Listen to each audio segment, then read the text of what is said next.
See if we can just drop in on the sensations of breathing without fiddling with the breathing at all. It knows how to do it really well, much better than you. So seeing if you can just feel yourself breathing without intentionally drawing in an in-breath or an out-breath. If it helps, and of course the breath is in some sense constrained or formed by how we're sitting. So if you're sitting like this, it contracts the chest, and so there may be a natural tendency to sit with a spine that's elevated and erect in a position that embodies dignity, just so that you can meet this moment in its fullness with alertness.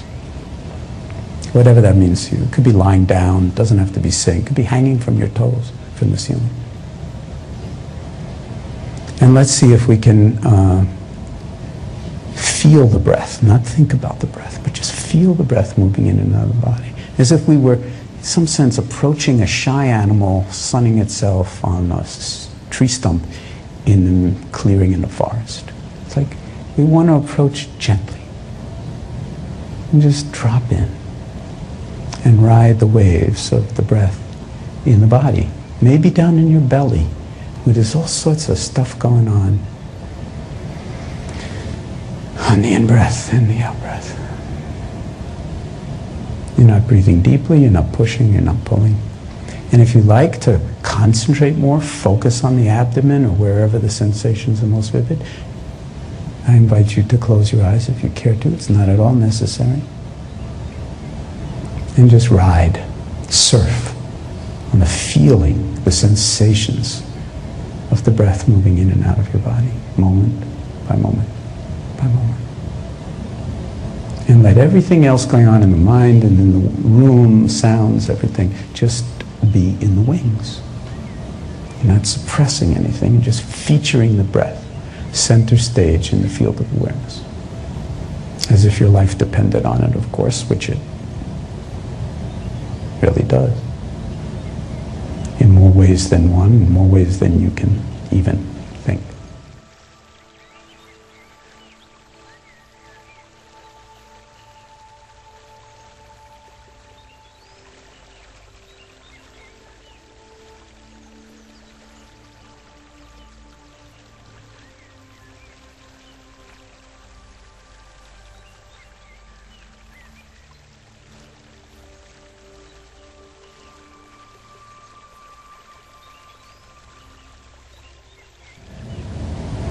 Now, whether you've been meditating for years or this is really your first exposure to what you might call formal meditation instruction,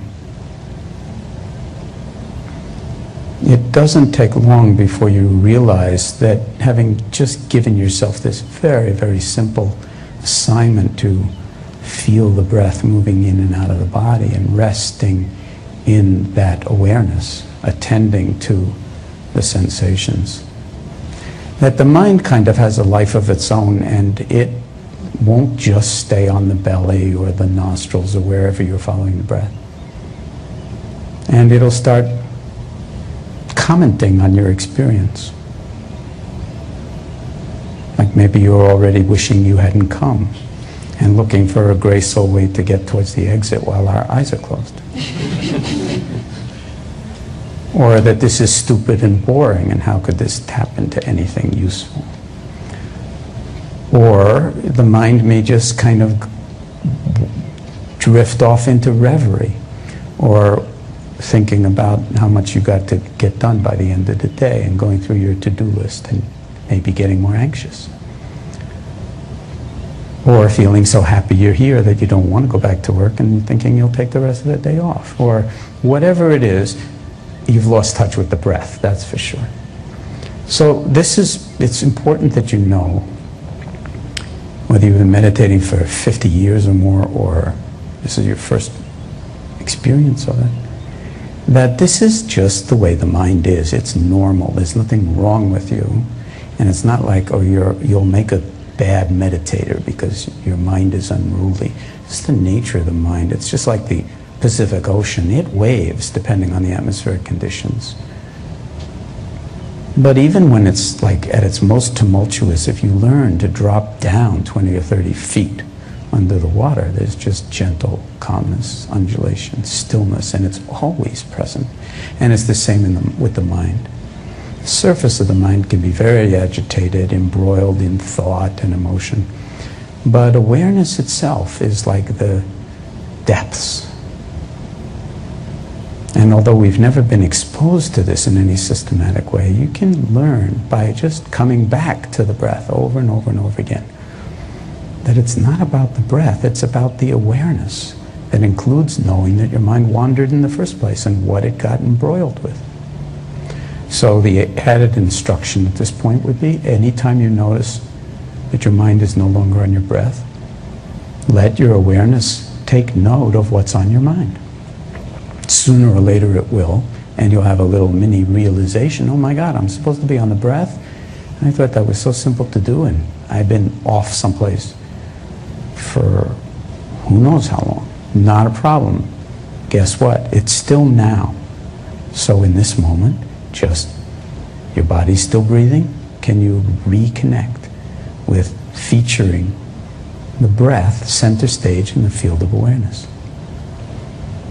It's not about the breath, it's about the awareness. And the breath is simply a skillful means for befriending this deep capacity of the heart and mind that I sometimes call awareness-sing. I sometimes call awareness-sing too, in distinction to thinking. It's just bigger than thinking, because it can hold thought as well. So if the mind wanders, you know what's on your mind, you bring it back. If it wanders 10,000 times, you know what's on your mind 10,000 times. And without judging, condemning, forcing, blaming, just come back to this moment, this breath. Each breath a new beginning. Each out breath a complete letting go. And voila, here you are again, right here. No agenda, just this moment, just this breath. Just this sitting here. Outside of time, if you will. Ensconced in the now. Timeless.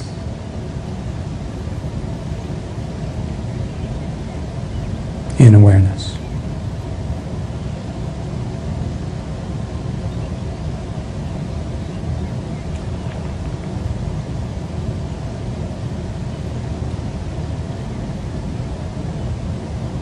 So this sounds simple, and it is, but it's not easy. This is a very, very challenging discipline, actually, because the mind is so unruly and so conditioned to fall into liking and disliking and want to be entertained, and so highly conditioned that to just get really basic and befriend any aspect of experience and sustain that attending with a certain kind of tenderness as a radical act of love and kindness just towards yourself, simply to stop and to be, requires a certain kind of motivation to